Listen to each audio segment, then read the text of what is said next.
A woman in her 70s was standing at her kitchen sink when her right hand went numb, just for a minute, maybe two.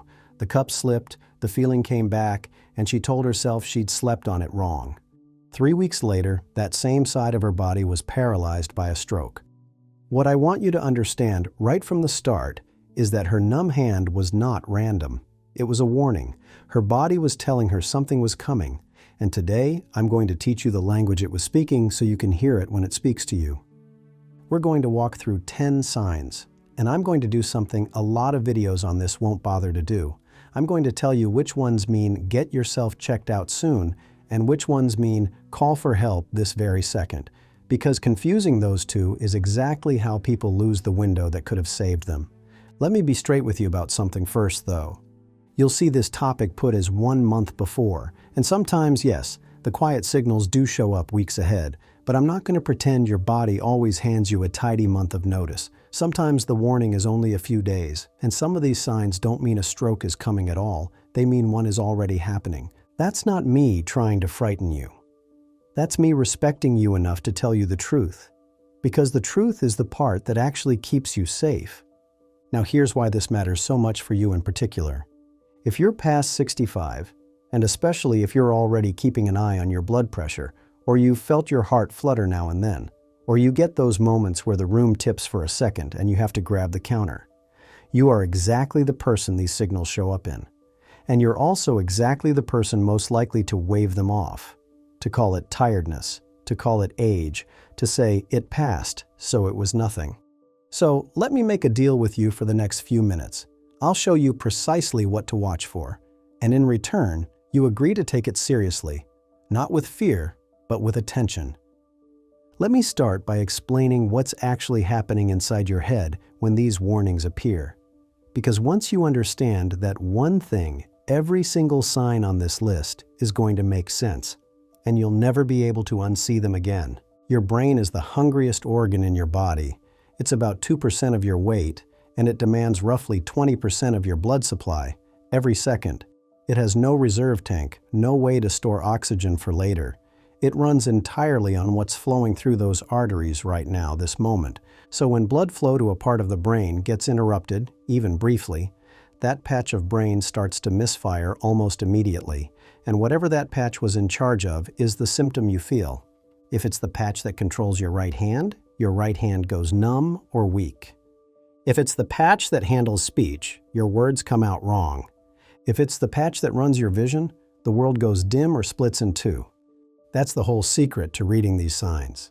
The symptom is just your brain telling you which neighborhood inside it lost its blood supply. Now here's what separates a warning from a catastrophe. Sometimes the blockage is brief.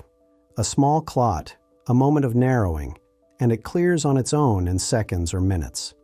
The blood rushes back in and the symptom disappears. You feel completely normal again. Doctors call that a transient ischemic attack, a TIA. Most people call it a mini stroke.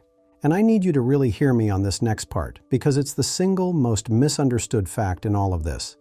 A TIA does not mean you dodged a bullet.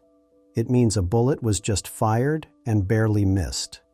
It's your body showing you, in a brief and survivable preview, exactly what a full stroke would look like, and telling you the conditions for one are already in place. The numbers are not soft. About 1 in 3 people who have a TIA go on to have a full stroke. That's the figure from the National Institute of Neurological Disorders and Stroke. And the greatest danger isn't months down the road. It's in the days and weeks right after. That's the honest version of 1 month before. The window is real. It's just usually shorter and sharper than people are led to believe, which is exactly why wait and see is the most dangerous phrase in this entire subject. Now let me connect this to what you may already be living with, because these warnings almost never show up out of nowhere. The same conditions that set up a stroke are often the ones already nagging at you. High blood pressure, quietly roughening the inside of your arteries year after year. A heart that flutters or skips a beat. That's often atrial fibrillation, and it's one of the biggest stroke risks there is, because it lets little clots form in the heart and then flings them up toward the brain. Blood sugar creeping high, vessels stiffening with age. So if you're managing 2 or 3 of those already, and then you start getting brief, strange little episodes, a hand that goes numb, a moment where your words slur, a flash of dizziness at the sink, those are not separate small annoyances. They may be the same underlying problem, finally tapping you on the shoulder. And the tap is the gift. The tap is your chance to act, while acting still changes everything.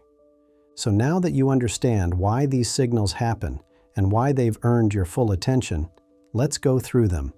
We'll start with the quiet ones, the early signals that are easiest to talk yourself out of. Let's start with the most common one, and the one people wave off the fastest. A headache. But not your usual headache. I'm talking about a new pattern. Headaches that show up when you never used to get them. Ones that hit harder than what you're used to, or land in a spot you've never felt before. The kind that shrug off the pills that normally work. Now, most headaches are nothing to worry about. And I want to say that plainly, because I don't want you panicking over every twinge. The vast majority are tension, dehydration, a rough night's sleep. But when the pattern changes, especially if you're already living with high blood pressure, that's worth paying attention to. Pressure running too high puts strain on the vessels feeding your brain, and one of the ways that strain announces itself is a headache that won't quite explain itself. So what do you do with this one? You don't call an ambulance over a headache, but you don't ignore a changing pattern either. You check your blood pressure properly over a few days, not just once, and you bring it up with your doctor. That's the whole action. Simple. And yet people put it off for years. Number 2. A heart that flutters, races, or skips. This next one isn't in your head at all. It's in your chest. Have you ever felt your heart suddenly flutter? Skip a beat? Take off racing for no reason while you're just sitting in your chair? A lot of people feel that, shrug, and blame stress or one coffee too many. And sometimes that's all it is. But sometimes it's something called atrial fibrillation, an irregular heartbeat, and this one matters enormously for your brain. Let me explain why. When the heart's rhythm goes irregular, blood doesn't move through it cleanly. It can pool, and pooled blood can form a small clot. And that clot, if it gets pushed out of the heart, travels in a more or less straight line up toward the brain. That's not some rare freak event. Atrial fibrillation is one of the single biggest drivers of stroke there is. And here's the frustrating part. Many people have it and don't know because it comes and goes. So here's your move. Learn to take your own pulse. 2 fingers on the wrist. Count for a full minute. Feel whether it's steady or jumping around. If it's ever irregular or you keep getting those flutters, tell your doctor and ask specifically about atrial fibrillation. The test is simple. And if you do have it, treating it is one of the most powerful stroke prevention steps in all of medicine. Number 3, a fatigue and fog that isn't like you. The third early sign is the slipperiest of the 3 because it hides behind something we all blame on age, tiredness, but a particular kind. Not, I had a long day, tired. More like a heavy, persistent fatigue that's new for you, paired with a mental fog where your thinking feels a step slower than it used to. Words sit on the tip of your tongue. You walk into a room and lose the thread of why. I want to be careful here because there are 100 reasons for fatigue and brain fog, and most have nothing to do with stroke. Thyroid, sleep, medication, plain old stress. But when it's a genuine change, when it settles in and doesn't lift, it can mean blood isn't reaching your brain as freely as it should. Narrowing arteries don't always announce themselves with drama. Sometimes it's just this quiet dimming of your sharpness. So this one isn't a panic button either. It's a get the full picture signal. Blood work, blood pressure, a real conversation with your doctor about your circulation. You're not chasing one answer. You're giving your body a proper look instead of writing yourself off as just getting older. So those are the quiet ones, the signals you can still talk yourself out of. The next 3 are a different animal, because the next 3 are your body running a live rehearsal of the stroke itself. Number 4, numbness or weakness that comes, then goes. Here it is, the one I most need you to remember. You're doing something ordinary, holding a fork, turning a key, reaching for the railing, and suddenly one side goes strange. Your hand won't grip the way you told it to. Your arm feels heavy, far away. Maybe one side of your face goes slack for a moment, and the corner of your mouth won't quite obey. And then, a minute later, maybe 5, it passes. Everything works again. You flex your hand, you feel fine, and the relief is enormous. That relief is the most dangerous feeling in this entire video, because what you just felt was not nothing. That was a patch of your brain losing its blood supply, exactly what we talked about earlier, and then getting it back when the clot cleared. That is a TIA, a mini stroke, and it is not a near miss you simply walk away from. It's a starting pistol. So let me be as direct as I know how to be. If you ever feel sudden numbness or weakness on one side of your body, even if it passes, even if you feel perfectly fine 10 minutes later, that is not a "I'll mention it at my next appointment" event. That is a call for help today event. The passing is not the all clear. The passing is the warning. Number 5. Words that tangle, or a mind that blanks. The 5th sign lives in your speech and your thinking, and it's brief enough that people explain it away in seconds. You go to say something, and the wrong word comes out. Or no word comes at all. You know exactly what you mean, but the sentence won't assemble. Or for a moment you feel genuinely confused about where you are or what you were doing, and then it lifts and you feel normal again. A few minutes later you're chatting fine, and you tell yourself you were just tired, just distracted, just had a senior moment. But hold it up against what you now know. When a small part of the brain that handles language briefly loses its blood flow, this is exactly what it looks like. The words tangle, the thought drops out, and then the blood returns, and it clears. Same rule as before, and I'm going to keep repeating this rule because the repetition is what saves lives here. Brief and passing does not mean harmless. A spell of garbled speech or sudden confusion that clears on its own is a reason to call for help, not a reason to relax. Number 6. A curtain, coming down over your vision. The 6th one is the sign people are most likely to keep entirely to themselves because it's frightening and because it passes so fast they half convince themselves it didn't happen. Your vision suddenly dims, or one eye goes dark, like a shade pulled halfway down, or the world briefly doubles, blurs, or a piece of it simply isn't there. And then, within seconds, within a minute, it comes back, clear again, like it never happened. There's a reason vision is so often where these warnings appear first. The eye is wired directly into the same circulation as the brain. So when blood flow to the eye or to the visual part of the brain is briefly cut off, the lights flicker, and then steady again once it clears. You know the rule by now. It came back, but it still counts. Get help. Now I want you to sit with something for a moment, because this is the part that matters more than any single symptom on the list. Think back to the woman at the kitchen sink, the numb hand, the slipped cup, the "I must have slept on it wrong." She didn't get unlucky 3 weeks later. She got a warning 3 weeks early, and the warning was wasted. Not because she was careless, because nobody had ever taught her what it meant. Here's what I don't want for you. I don't want you to be the person who, a few years from now, needs help getting up out of a chair, who can't manage the garden anymore, who has to be driven everywhere, who can't be trusted on the stairs alone, who watches a grandchild playing on the floor and can't get down there with them, not because of one sudden tragedy, but because a warning came and went, and no one knew to listen.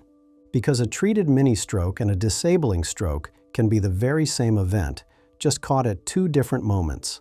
One of them ends with a pill and a follow-up appointment. The other ends with a wheelchair and a year of trying to learn your own body again. That is the whole stake. That is why "it passed" can never again mean "it's fine." So with that held firmly in mind, let's talk about the signs that mean the stroke is no longer a rehearsal. The ones that mean it is happening right now, and every minute counts. The signs we've covered so far come and go. These last 4 don't politely excuse themselves. When these arrive, the stroke isn't rehearsing anymore. It's happening. And from the moment it starts, you are in a race against the clock, because the treatments that can stop a stroke, and even reverse it, only work inside a narrow window of time. There's a simple way to keep all of this in your head. 6 letters. BEFAST. Be fast. It was built so that an ordinary person, in a frightening moment, can recognize a stroke in seconds. Let me walk you through the ones that matter most. Number 7. One side of the face drooping. The F face. Suddenly, one side of the face sags, the mouth pulls down on one side, an eyelid droops. If you ask them to smile, only half the smile would arrive. This is the brain's control over those facial muscles being cut off on one side. It's one of the clearest, most reliable signs of a stroke in progress. If you see it, on yourself in the mirror or on someone across the kitchen table, you do not wait. You don't make a cup of tea and see if it settles. Number 8. One arm or one leg going weak. The A. Arms. One arm suddenly won't lift, or it lifts, then drifts back down on its own, because the strength just isn't there. The same can happen in a leg. It buckles, it drags, it won't hold your weight, almost always on one side of the body. There's a quick test the professionals use, and you can use it too. Ask the person to raise both arms and hold them up. If one slowly sinks while the other stays put, that's your answer. That's the brain losing its line to one side of the body. Number 9. Speech that's slurred or senseless. The S. Speech. The words come out slurred, like the mouth is full. Or they come out as nonsense, real words in the wrong order, or sounds that aren't words at all. Or you say something to them, and they look at you like you're speaking a foreign language, because the part of the brain that understands speech has gone offline. A simple check. Ask them to repeat one plain sentence back to you. The sky is blue today. If it comes back garbled, slurred, or wrong, you've got your sign. Number 10. The worst headache of your life, or the world tipping over. This last one covers the two most violent ways a stroke can announce itself. The first, a headache that arrives like a thunderclap. Not a bad headache, the worst headache of your entire life, slamming in out of nowhere, often with nausea or a stiff neck.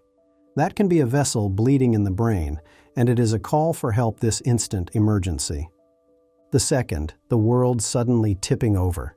Severe dizziness, a complete loss of balance, the room spinning so hard you can't stand or walk a straight line, sometimes with sudden double vision, or a piece of your sight simply gone.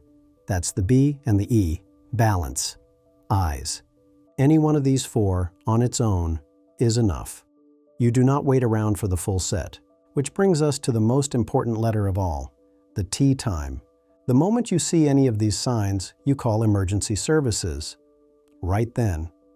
Not your son, not your neighbor, not the doctor's office. Emergency services, an ambulance, immediately. And two things here genuinely change how it ends for you. First, note the time the symptoms started. Write it down if you can. The treatments that can dissolve a clot or pull it out only work within a limited window, and the very first thing the hospital will ask is when it began. That one piece of information can decide what they're allowed to do for you. Second, do not drive yourself, and don't let the person drive. Call the ambulance. The crew can start treatment on the way, and call ahead, so the hospital is ready the second you arrive. The minutes saved, there are brains saved. So now you've got the whole picture. You know the quiet early signals, the headaches, the flutters, the fog, that tell you to get checked and get your risk under control. You know the brief warnings, the numbness, the tangled words, the curtain over your eye, that pass, but that mean call for help anyway, because they're the rehearsal. And you know the four signs that mean it's happening right now, the face, the arm, the speech, the sudden violent headache or loss of balance. Be fast. And notice how much of this connects. The high blood pressure, the irregular heartbeat, the dizziness. They're not 10 separate problems. They're one system under strain, showing itself in different ways. Which means the same things that protect you from a stroke, knowing your numbers, taking the warnings seriously, acting fast, end up protecting far more than just your brain. Let me leave you with this. You are not powerless here. That's the thing I most want you to carry away. A stroke can feel like a bolt from the blue, but for most people, it isn't. It knocks first. Quietly, then louder. And now you know the knock. So if you ever feel one of these signs, or you see it in someone you love, you do not talk yourself out of it. You don't wait to see if it passes. You make the call. The worst thing that happens is a doctor tells you it was nothing and you go home a little embarrassed. The best thing that happens is you keep your body, your independence, and your life. Know the signs. Trust them. Act fast. If this might matter to someone you care about, send it to them today, not someday. This is the kind of thing that gets shared either too late or right on time. Take care of yourself and take these seriously. I'll see you in the next one.